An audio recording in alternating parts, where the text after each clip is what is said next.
મોહિનીઅટ્ટમને એમણે વિશ્વમંચનું ગૌરવ બનાવ્યું. શ્રીમતી કલામંડલમ વિમલા મેનન, પદ્મશ્રી 2026. જ્યાં ભગવાન વિષ્ણુ વિરાજમાન છે, એ જ ક્ષીરસાગરની જેમ કલા અનંત છે.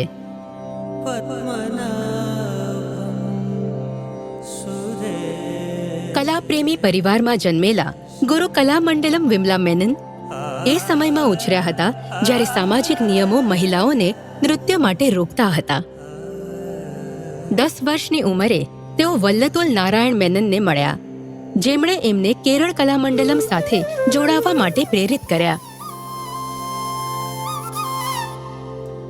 સામાજિક બંધનોને તોડીને એમણે કેરળ કલામંડલમમાં પ્રશિક્ષણ શરૂ કર્યું અને આ નૃત્ય કળા સાથે એમનો આજીવન પ્રેમ શરૂ થયો. મોહિનીઅટ્ટમ એમની દુનિયા હતી, પરંતુ એમની યાત્રા આગળ વધી. એમણે ભરતનાટ્યમનું પ્રશિક્ષણ લીધું, તેઓ કુચીપુડી શીખ્યા અને એને કેરળ લઈ ગયા. જલ્દી ગુરુ કલામંડલમ વિમલા મેનને કેરળ નાટ્ય અકાદમી બનાવી અને મોહિનીઅટ્ટમ સુધારનું નેતૃત્વ કરીને એને એકલ કળામાંથી સમૂહ પ્રદર્શનમાં બદલી અને પુરુષ ભૂમિકાઓ પણ જોડી.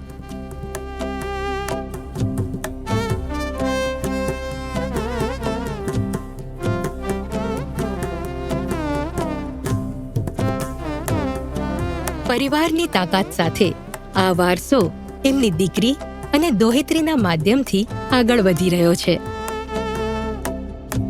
અને હવે 82 વર્ષની ઉંમરે તેઓ મોહિનીઅટ્ટમને લોકપ્રિય બનાવવાની જવાબદારી ઉઠાવવામાં ઘણા સક્રિય છે.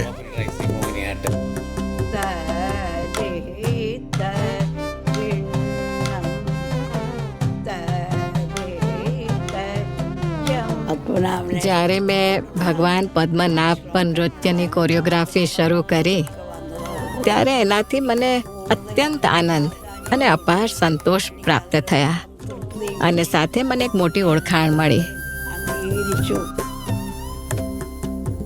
અને આ જ્યોતને 10,000થી વધારે શિષ્યોએ આગળ વધારી. આજે આપણે મોહિનીઅટ્ટમના જે પોશાક અને આભૂષણો જોઈએ છીએ, એ મારી માતા કલામંડલમ વિમલા મેનને ડિઝાઇન કર્યા હતા. એમણે મોહિનીઅટ્ટમમાં કેરળના પારંપરિક વાદ્યયંત્રોને પરોવ્યા.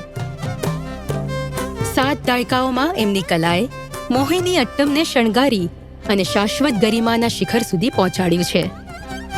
શ્રીમતી કલામંડલમ વિમલા મેનન, પદ્મશ્રી 2026.